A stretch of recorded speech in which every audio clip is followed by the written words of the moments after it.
Everyone, welcome to my another mini blog. কোথায় যাচ্ছি একটু পরেই তোমাদেরকে জানাচ্ছি। তো আমি আর মা গিয়ে দাঁড়িয়েছিলাম বাইরে। আমাদের সাথে পাড়ারই এক আন্টি যেত, তো উনি আসার পর আমরা তিনজনে মিলে বেরিয়ে যাই। আর আমরা গিয়েছিলাম হচ্ছে বুড়ি পুকুরে। কেন গিয়েছি তার রিজনটা হচ্ছে, ওখানে একটা ভাঙা মন্দির আছে পুরনো, সেটা সবাই জানে।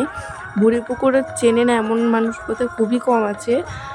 ওখানে যে ভাঙা মন্দিরটা ছিল সেটাকে যে এতটা সুন্দর করে সাজানো যায়, আমি অ্যাটলিস্ট কোনো দিনই ভাবিনি। সেখানে গিয়ে না আমার জাস্ট তাকিয়ে থাকার মতন অবস্থা হয়েছিল যে এতটা সুন্দর কি করে করতে পারে একটা ভাঙা মন্দিরকে।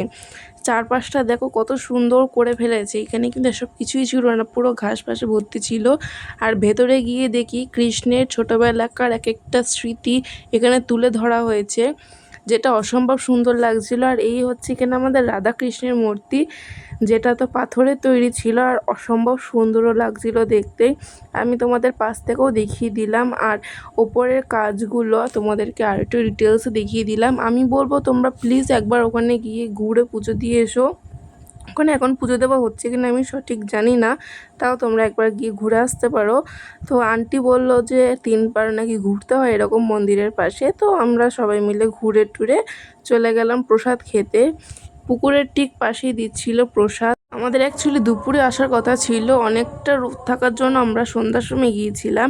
তো সেখানে গিয়ে প্রসাদ খেয়ে পাপড়ি চাটের একটা প্যাকেট নিয়ে বাড়ি চললাম। আর তোমরা চ্যানেলটাকে সাবস্ক্রাইব করে দাও, আর কমেন্টে রাধে রাধে লিখতে কিন্তু একদম ভুলো না।